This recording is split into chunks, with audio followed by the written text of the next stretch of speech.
There is something no one has told you about your mind. Not in school, not in therapy sessions, not in any book you've been allowed to read. A hidden flaw, or perhaps a hidden design. You think you're exhausted, drained, distracted, defeated. But what if I told you that none of this is real? That fatigue is not a wall, but a trick. That your environment is not neutral, but a trap. And what you call focus is merely training wheels for a darker mental state you were never meant to reach. This is not motivation. It is a door to regions of your mind that have been dormant for years. And a warning, once you cross it, you will not return as you were. Part 1. Dismantling the myth of mental exhaustion. You have lived under a lie so deeply ingrained that you thought it was the truth, that exhaustion is the natural limit of your mind. This is completely false. The truth, mental exhaustion is not a lack of fuel. It is an illusion, a defensive hallucination created by your brain to conserve energy, not to protect your potential, but to limit it. Your mind was not designed for excellence, but for survival with the least effort possible. Whenever a task becomes uncomfortable, your brain unleashes its defense mechanisms: drowsiness, anxiety, cravings for dopamine, scrolling, sugar, trivial entertainment, or destructive thoughts like, maybe I'm not smart enough. Science confirms, when people report feeling mentally tired, their brains still possess abundant reserves of focus and cognitive energy. Mental exhaustion is psychological, not physical. How many times have you felt too tired to work, only to suddenly become energetic when something exciting or urgent appeared? Your brain wasn't recharged in an instant. It was never empty to begin with. Fatigue is not a wall. It's a negotiation, and those who master their minds don't negotiate, they dominate. True geniuses, they are not the result of superior biology, but people who broke through the fatigue barrier. They learned to push when others gave up. The first feeling of tiredness is not a signal to stop, but a gateway to cross beyond. The forbidden law. The true mind is born after fatigue. Every real breakthrough happens after the point where the weak collapse. When everything inside you screams to stop, that is where the real battle begins. Your mind is not a fragile glass idol. It is a nuclear engine shackled by fear and fatigue. Every time you obey fatigue, you tighten the chain. Every time you resist it, you loosen it, until one day the chain breaks completely. Part 2. Building a friction-free environment. Even if you overcome the illusion of exhaustion, you face the next enemy, friction. A chaotic, polluted environment will make you lose, not because you're weak, but because you're fighting a silent war against thousands of invisible enemies. The hidden war on your focus. Every notification you allow, every noise you tolerate, every open tab you don't close, these are not mere distractions. They are cognitive parasites. Each one costs you 3 things: response time, refocus time, 20 to 30 minutes, and irrecoverable mental damage. The law of mental thermodynamics. Every point of friction in your environment, an open app, random noise, a cluttered desk, steals your mental energy. The law is simple. The more friction you allow, the weaker you become. The cleaner your environment, the more superhuman you become. How to build a cognitive fortress. 1. Kill all open loops.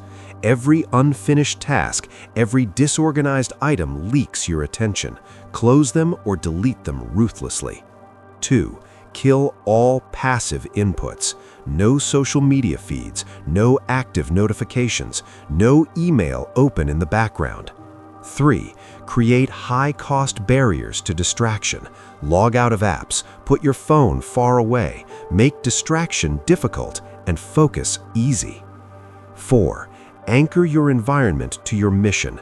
Place symbols of your goals everywhere, quotes, objects, music that primes your mind for battle. 5. Be a predator of focus. Don't let random conversations steal your focus. Focus is not something you hope will happen, it's something you defend with blood and fire. You are either the master of your environment. Part 3. The true nature of mental flow. There is a state where thinking ceases to feel like effort, where ideas emerge with sharp, automatic precision. Psychologists call it flow. I call it the mind operating beyond its programmed limits. The 3 enemies of flow and how to destroy them. Mental friction. You cannot glide into flow while your mind is thrashing in chaos. Solution? Choose one task ruthlessly and give it your complete commitment. Low entry barrier. Trying to ease into focus prevents you from reaching it. Solution? Start directly with the hardest part.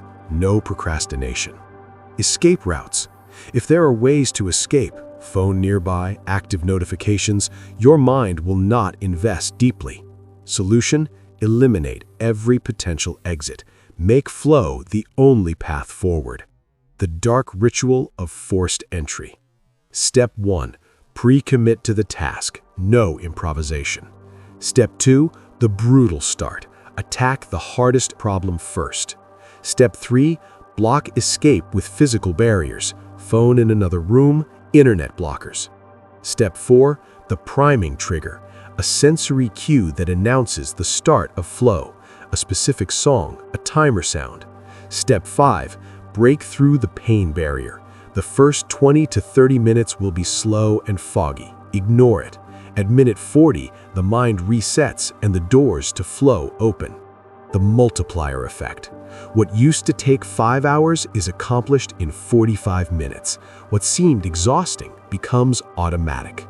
Most humans will die without experiencing true flow even once, because it requires total commitment, no partial effort. Either you burn through the resistance or you remain average forever. Part 4. Mastering the art of directed burnout.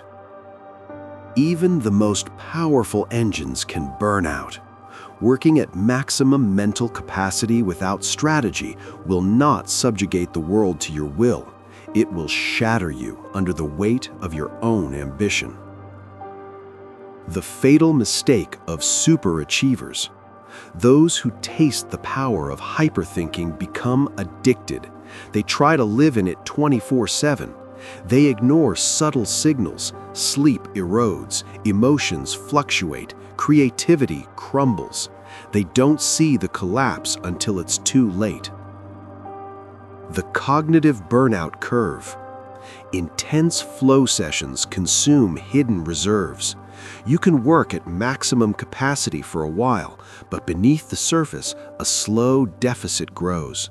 One day you'll wake up with a slow mind and evaporated enthusiasm. This is not weakness, it's the trap of exhaustion closing in.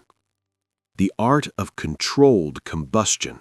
Cycle 1. Strategic acceleration. 4 to 6 weeks of harsh mental push. Cycle 2. Calculated deceleration. 1 to 2 weeks of deliberate slowdown. Meditation, low-intensity creativity, slow study. Not rest as a reward, but rest as a weapon. Cycle 3. Enhanced return. You return stronger, sharper, and more resistant to mental fatigue. Dark recovery rituals. Silent meditation, 30 minutes daily with no inputs. Dopamine reset and priority realignment. Eliminate quick pleasure sources, social media, and unhealthy food. Deep, slow reading. Light physical activity. Simple creativity without perfection pressure. Successful people who last for decades live by this pattern. Explosion, slowdown, stronger explosion, smarter slowdown, then ruthless explosion. Each cycle becomes an upgrade. Conclusion. You are no longer the person who started this journey. If you have reached this point, you are no longer the person who began. You have changed. Ordinary minds submit to fatigue. They live in chaos. They drift through superficial work. But you now know the forbidden truths. Fatigue is a lie. Your environment either sharpens you or kills you. Flow can be summoned, not begged for. Directed burnout is not weakness, but strategy. Now you have two choices. Make this day a fleeting moment of inspiration you quickly forget, or make it the turning point, the day you became ruthless in your growth, the day you stopped negotiating with your mind. Your mind was not designed for survival alone. Your mind is capable of sovereignty. Build it, bleed for it, burn with a fierceness greater than any fading genius around you. And when they ask you how you did it, just smile.